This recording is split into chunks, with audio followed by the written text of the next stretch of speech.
আপনি দেখছেন news now, আমরা জানি কোনটা খবর। প্রবল বর্ষায় শান্তিরবাজার মোহরী নদীর জল বিপদসীমা অতিক্রান্ত করার ফলে শান্তিরবাজার শহর একেবারে জলমগ্ন। এরই মধ্যে শান্তিরবাজার শহরের সানফ্লাওয়ার স্কুল সংলগ্ন এলাকা, পুর পরিষদের ৩ নম্বর ওয়ার্ড, শান্তিরবাজার বকাফা রোড এবং বিভিন্ন জায়গাও জলমগ্ন। সাধারণ মানুষের ঘরেও জল ঢুকেছে।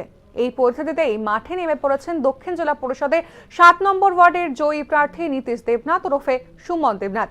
সুমন দেবনাথের পাশাপাশি উপস্থিত ছিলেন মহকুমা শাসক, শান্তিরবাজার পুর পরিষদের ভাইস চেয়ারম্যান সত্যব্রত সাহা, বিধায়ক প্রমোদ রিয়াং সহ অন্যান্যরা। তারা সকলে মিলে এই পরিস্থিতি মোকাবিলার চেষ্টা করছেন।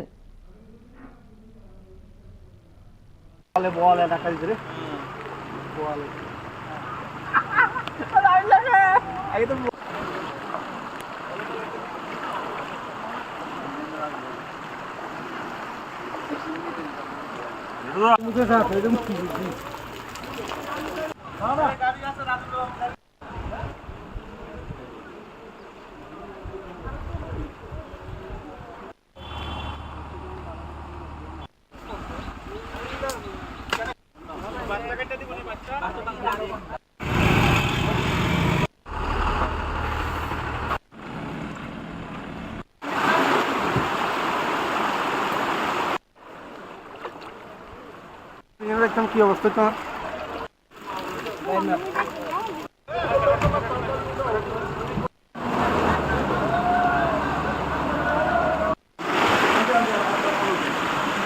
বুড়ি কাছে আরে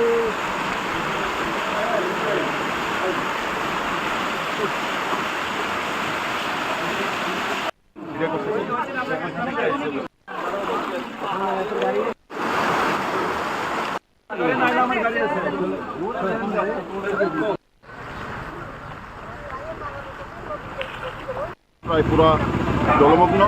আমাদের নদী ওভারফ্লো হয়ে শান্তিবাজার শহর ভেসে গেছে, অনেক ক্ষয়ক্ষতি হয়েছে। রেস্কিউ টিম নেমেছে। আমরা সকাল 4:30 থেকে আমরা মানুষের সহযোগিতা করার জন্য আমাদের প্রশাসন, আমাদের যারা কার্যকর্তা আছে সবাই নেমেছে। আমাদের মাননীয় এমএলএ সাহেব সকাল থেকেই মাঠে আছে এবং এলাকার মানুষকে রেস্কিউ করার জন্য যথেষ্ট চেষ্টা করা হচ্ছে।